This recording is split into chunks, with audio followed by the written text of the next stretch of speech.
Listen to the short story, The Maid Who Knew Too Much. Level A2. Iwa Reading Club. Every morning, before the sun came up, Mary unlocked the front door of Ashwood Manor. The old house stood on a hill above the village.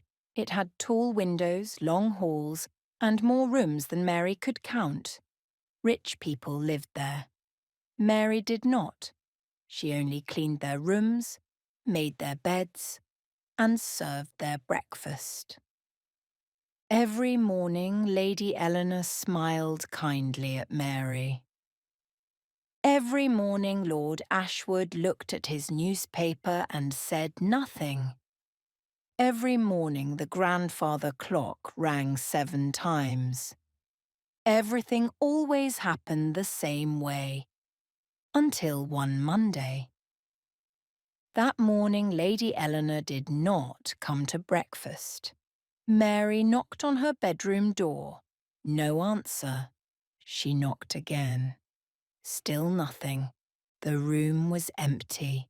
The bed had not been slept in. Her favourite blue dress was gone, but her shoes were still beside the bed. That was strange. Very strange. Everyone in the house became worried. Perhaps she went for a walk, the cook said. Perhaps she visited her sister, said the gardener. Lord Ashwood stood quietly beside the fireplace. My wife always tells me before she leaves, he said. The police came later that afternoon. They asked many questions. Did anyone see Lady Eleanor leave? Nobody had.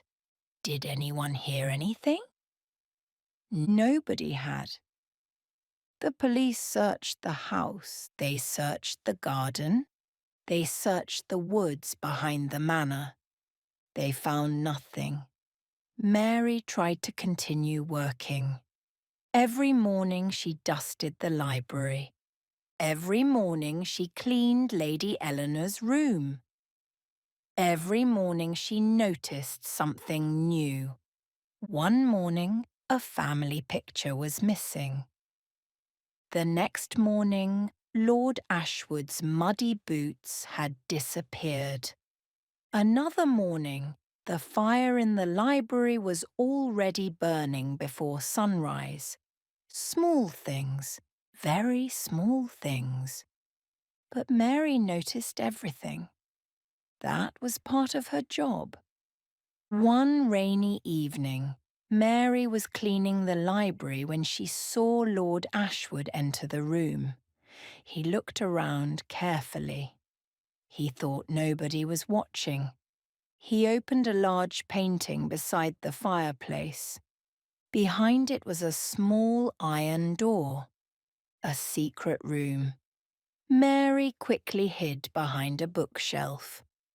Lord Ashwood disappeared inside.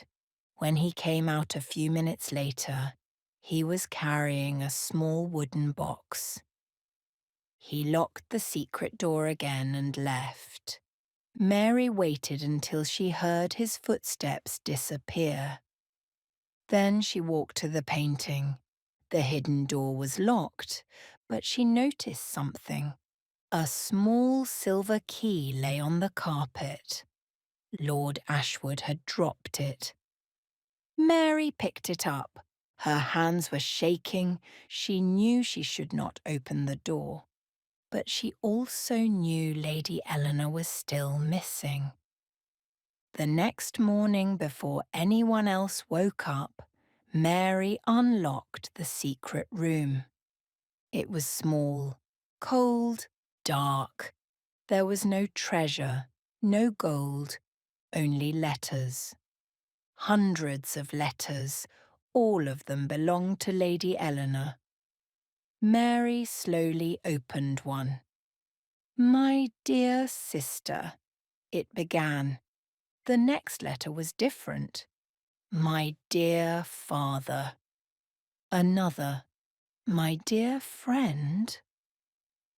None of the letters had ever been sent. Mary opened more. Every letter told the same story. Lady Eleanor wanted to leave Ashwood Manor. She wanted to travel. She wanted to paint. She wanted to choose her own life. But every letter ended the same way. I am afraid. Mary suddenly understood. Lady Eleanor had never disappeared. She had escaped. The wooden box contained one last letter. It was addressed to Lord Ashwood. Mary read only the last line.